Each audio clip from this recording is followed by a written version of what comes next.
जपाकुसुमसङ्काशं काश्यपेयं महाद्युतिं तमोरि सर्वपापघ्नं प्रणतोऽस्मि दिवाकरम्।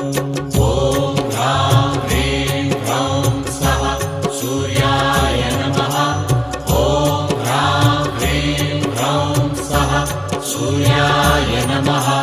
जपाकुसुमसङ्काशं काश्यपेयं महाद्युतिं तमोरि सर्वपापघ्नं प्रणतोऽस्मि दिवाकरम्।